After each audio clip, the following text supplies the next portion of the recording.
كذبت ثمود بطغواها إذ انبعث أشقاها فقال لهم رسول الله ناقة الله وسقياها فكذبوه فعقروها فدمدم عليهم ربهم بذنبهم فسواها ولا يخاف عقباها صدق الله العظيم رب اشرح لي صدري ويسر لي أمري واحلل عقدة من لساني يفقهوا قولي اللهم ألهمنا رشدنا وأعذنا من شرور أنفسنا اللهم انفعنا بما علمتنا وعلمنا ما ينفعنا وزدنا علما اللهم صل على سيدنا محمد وعلى آل سيدنا محمد وبارك وسلم آمین یا رب العالمین۔ فرمایا کہ قد افلح من زکاہا، تحقیق فلاح پا گیا، اور فلاح سے مراد ہے رستہ نکالنا، مراد تک پہنچنا۔ من زکاہا، اس کے دو ترجمے ممکن ہیں، دونوں عرض کر دیے تھے۔ ایک ترجمہ یہ ہے کہ فلاح پا گیا وہ شخص کہ جس نے اپنے نفس کو پاک کیا، اور زیادہ قوی جو سلف سے مروی ہے وہ یہ ہے کہ فلاح پا گیا وہ شخص کہ جس کے نفس کا تزکیہ اللہ نے کیا۔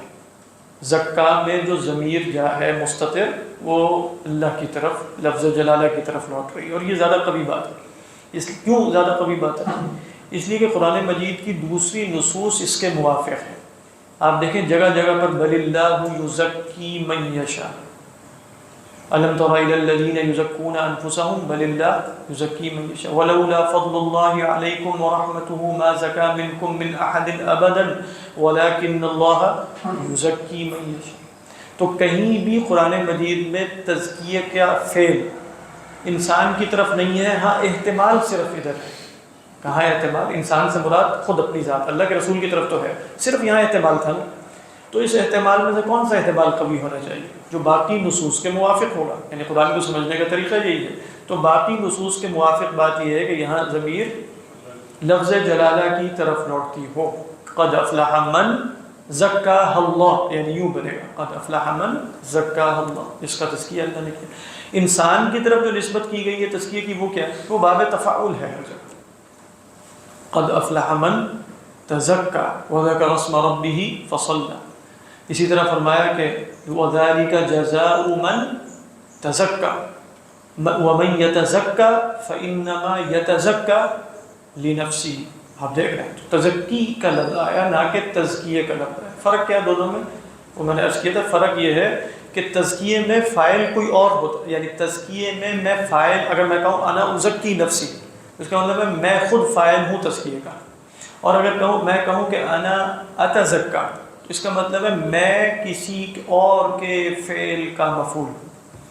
بات واضح ہے کہ کوئی میرا تزکیہ کر رہا ہے اور میں اس تزکیے کو قبول کر رہا ہوں۔ یہ کیا ہے؟ یعنی نبی میرا تزکیہ فرمائے اور میں اپنی حالت ایسی بناؤں کہ جس میں نبی صلی اللہ علیہ وسلم کے تزکیے کے فعل کو قبول کر لوں، تو یہ کیا ہوگا؟ یہ تزکیہ۔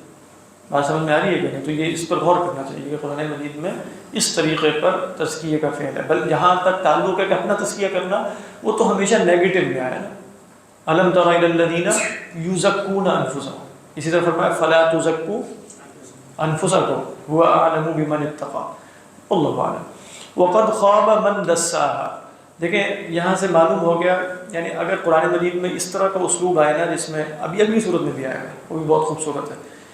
افلاح کا حقیقی معنی اللہ کے ہاں کیا ہے؟ بات واضح؟ تو ہمیں پتہ چلے گا خوابہ، خوابہ کا جو اپوزٹ ہے وہ اللہ مراد دے رہا ہے۔ یعنی آپ کہیں قد افلح من زکاہا، اور جب افلاح کے مقابل کیا؟ وقد خواب من دساہا۔ تو خواب یخیب خیبن کس کو کہتے ہیں؟ وہ کہتے ہیں مراد تک نہ پہنچنا، خبت، ٹھیک ہے؟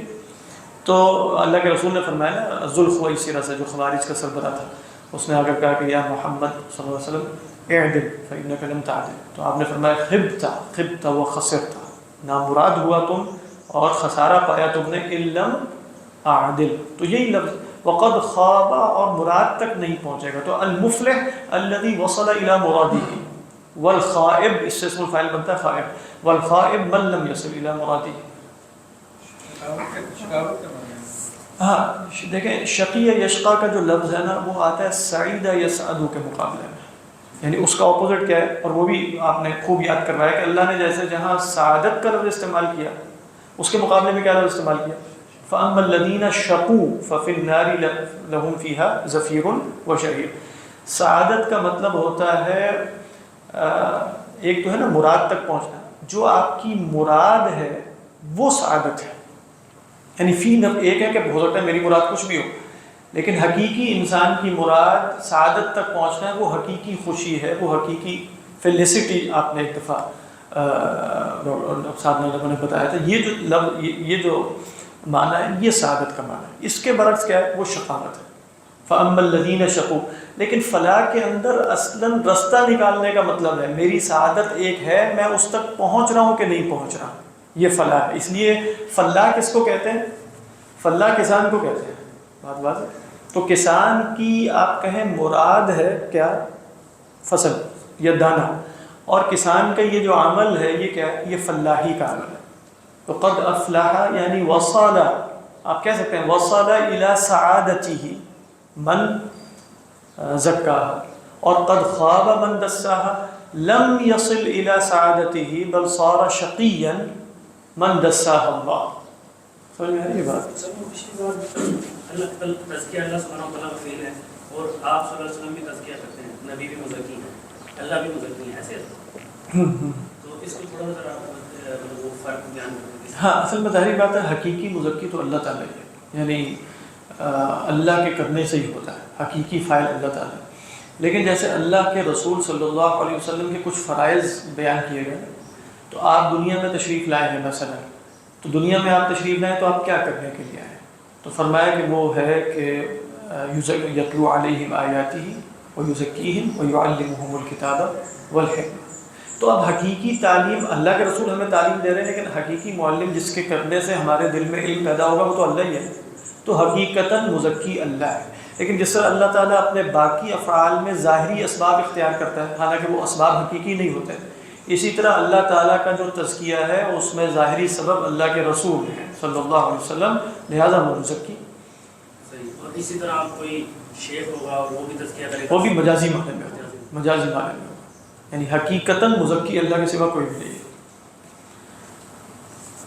وقد دیکھیں دسا کے بارے میں کل کیا عرض کیا تھا نشان صاحب؟ دسا یدسی تدسیہ، کہ اصل میں یہ دسا یدسو ہے، ٹھیک ہے؟ دسا یدسو کہتے ہیں خاک آلود کرنا، مٹی میں دبا دینا، دفن کر دینا۔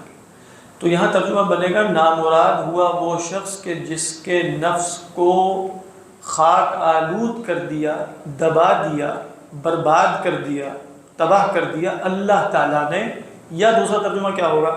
یا اس نے اپنا کباڑا کیا۔ وقد خاب من دساہا۔ کذبت ثمود بطغواہا، سمود نے جھٹلایا بطغواہا بسبب اس کی طغیانی کے۔ ہاں کی ضمیر کدھر جا رہی ہے؟ دو احتمالات ہیں۔ زیادہ بڑا احتمال یہ ہے کہ وہ خود سمود ہی کی طرف جا رہی ہے، اور سمود چونکہ قبیلے کا نام ہے لہذا وہ مؤنث ہے، تو سمود نے اپنی سرکشی کی وجہ سے جھٹلایا۔ ترجمہ کیا بنے گا؟ سمود نے اپنی سرکشی کی بنا پر جھٹلا دیا۔ اور یہ بھی ممکن ہے کہ پیچھے بات کس کی ہو رہی تھی؟ نفس کی۔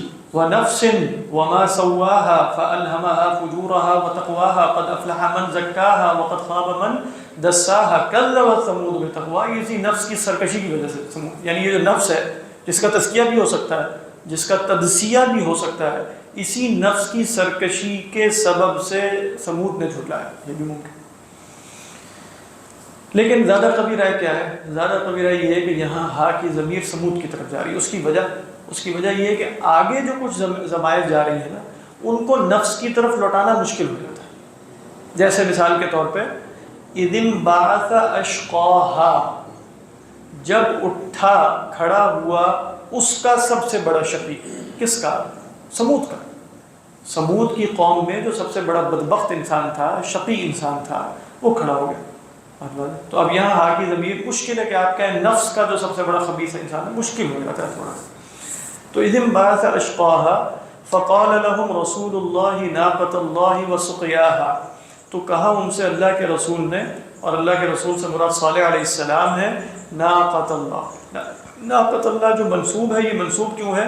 اس کو آپ نحو میں کہتے ہیں منصوب علی الاغراق، منصوب علی الاغراء کا کیا مطلب ہے؟ آپ کہیں الاسد الاسد، اس کا کیا مطلب ہوتا ہے؟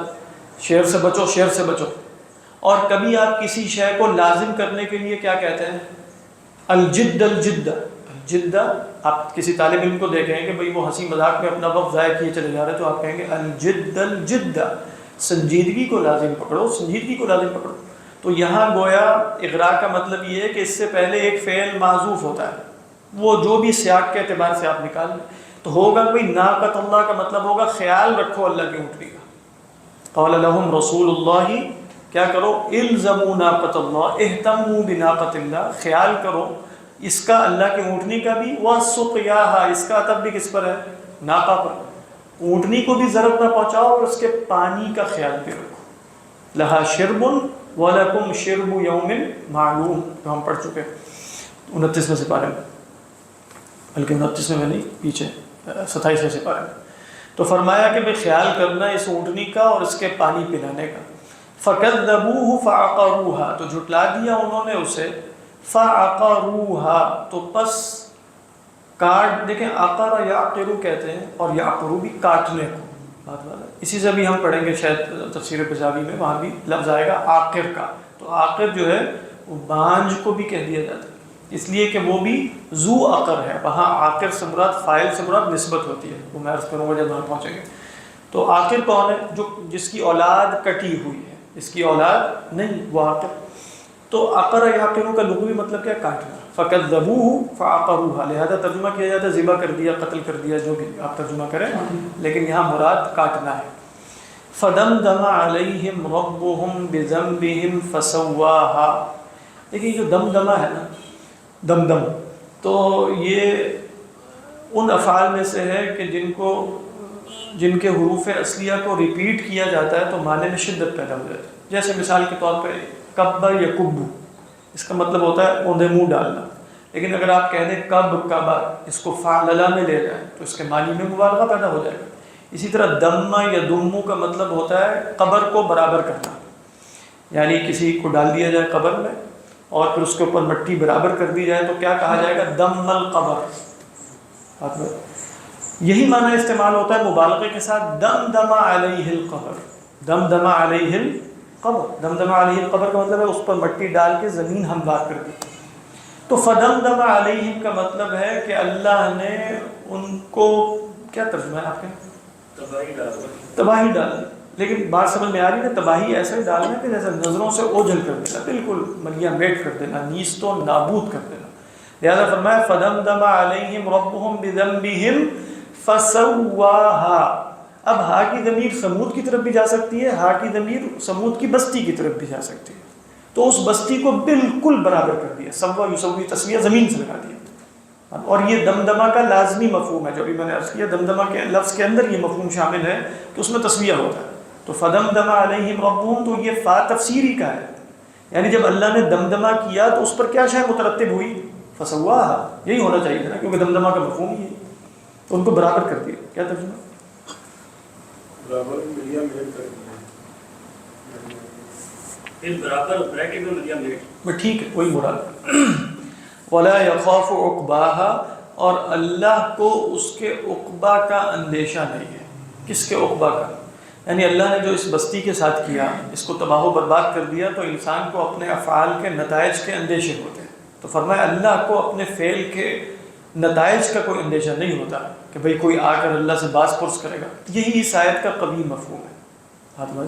بعض نے کہا کہ ولا یخاف عقبہ میں، اور یہ رائے ضعیف ہے، لیکن آپ کو کتابوں میں ملے گی کہ وہ اشقا کی طرف جا رہا ہے۔ اذ انبعث اشقاها، اور تقدیم و تاخیر کیا؟ اذ انبعث اشقاها ولا یخاف عقباها، یعنی وہ کھڑا ہو گیا، اس نے ہاتھ آگے بڑھایا اور اونٹنی کو بھی ذبح کر دیا، اور اسے جیسے اندیشہ ہی نہیں تھا کہ اس کا کوئی نتیجہ بھی نکلے گا۔ تو اللہ نے کیا کیا؟ فدمدم علیہم ربہم بذنبہم فسواہا، اور ولا یخاف عقباها سے مراد اس شخص کا ذکر ہے کہ اسے تو کوئی اندیشہ نہیں تھا، اور اللہ نے یہ کر دیا، اس کو اندیشہ نہیں تھا۔ یہ رائے بھی بعض متقدمین نے بیان کی ہے، لیکن زیادہ قوی رائے وہی ہے جو میں نے عرض کر دی کہ یہاں اللہ سبحانہ و تعالیٰ کی ذات مراد ہے۔ اللہ اعلم۔